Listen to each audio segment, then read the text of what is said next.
gin and tonic for years. I'm going to have a couple. You liar. No. That's the third lie today. No, it's... Liar. Well, when did I last have a gin and tonic, to your knowledge? A couple of weeks ago. Rubbish. Rubbish. In the wheat sheaf again, yes. No. Unbelievable. No. Because you were you're whinging that the lemon wasn't fresh enough. No, I wasn't. No, I'm sure I wasn't. There's a great text coming here. King, leader of men, overlord, moralistic warrior, champion of the working class, and genius. No, not talking about Kenneth Dalglish, talking about the Porkmeister. Oh, that's nice, no. That's nice. You've made that up. No, I haven't made You are good at that. You do make things up. And I didn't really want to read Well, that Linda's out. been on. She says, this is nice. This is very nice. Thank you, Linda. She says, best you on the world of radio, Alan and Mike. I love your clever banter and second to none knowledge on all sports, and I love it when you put Porky down. Thank you, Linda. That's a bit harsh, isn't it? What, another one here says, Porky, you and Alan should be getting OBEs next year for services too. I thought you might say broadcasting. Oh, no. Your attendance in public houses, which is a bit harsh, isn't it, eh?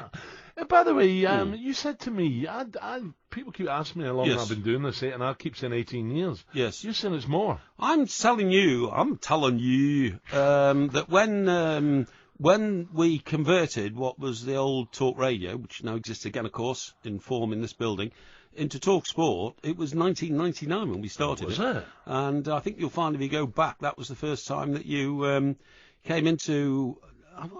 Didn't we start in Oxford Street anyway? Didn't we do some shows there? That's right, in Oxford Street. But you ignored me at first when I walked in. No, I never ignored you. Yeah, you did. Yeah, you did. And how many years was it for the first time you sacked me? You sacked me 3 times. How long was it in when you sacked me the first time? Oh, probably about 8 or 10 months, something like that, was it?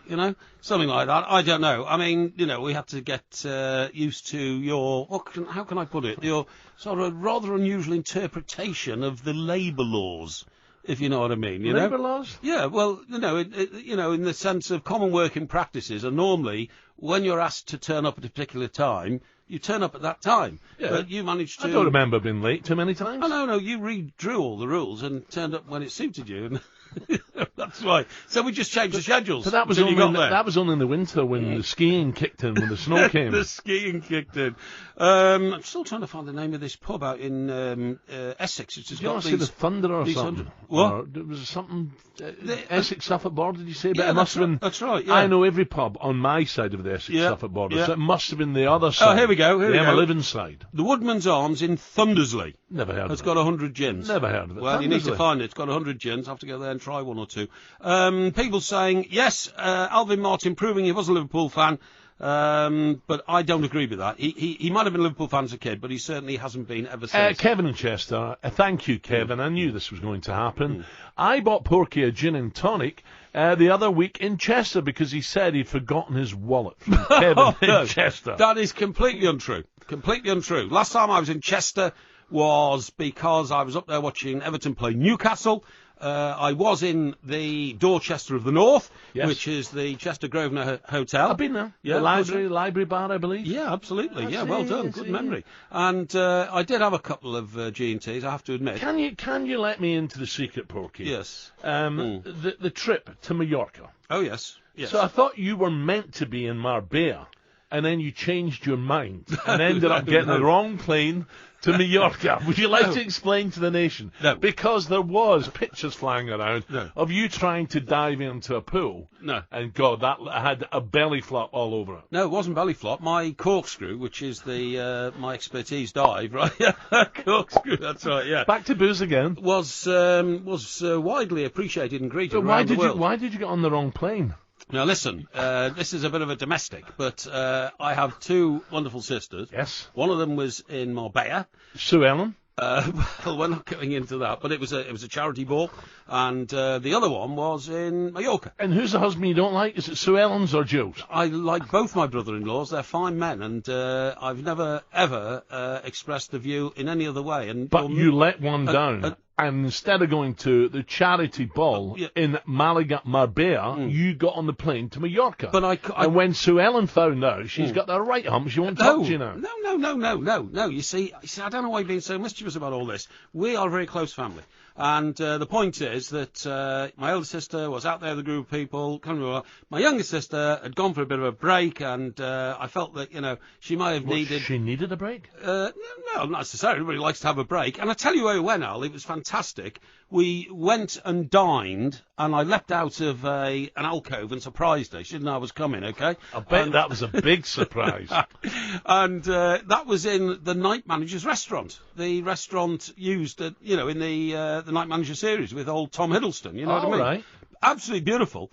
It doesn't look like it did in the Tom Hiddleston TV programme. I think they must have sort of put a lot of new furniture in and white linen cloths and all that, because there's an awful lot of people there. It's a beautiful cove. And what I found out was that old Mike Graham, I worked with sometimes, who claimed he'd been there on a previous occasion, they wouldn't let him in, and he had to go to the cafe opposite on the other side of the cove. Why did not let him in? And have sardine and chips, whereas I was dining on finest fillet. So, has Sue Ellen forgiven you for telling her you'd be at the charity ball and then deciding to go and see your other sister? No, there's no question that whatsoever. Nobody let anybody down. It was just all done by... So how come there's a family feud going on? No, there isn't a family feud. Oh, yes, there is. No. Yeah, there is. Mike Graham told me. No, Mike Graham knows nothing, believe me.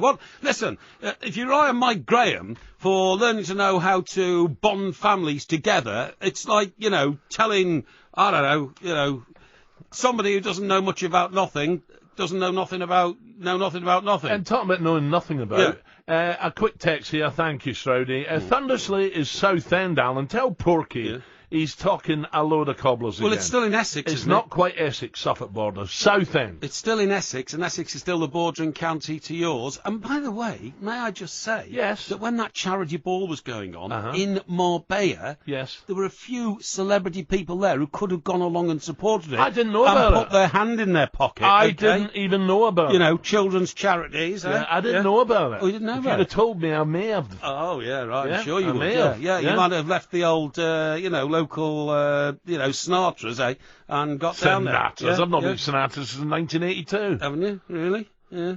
What is it now? Oh, right. I didn't know that. I walked past it the other day. Oh, yeah? Coming up to 12 o'clock.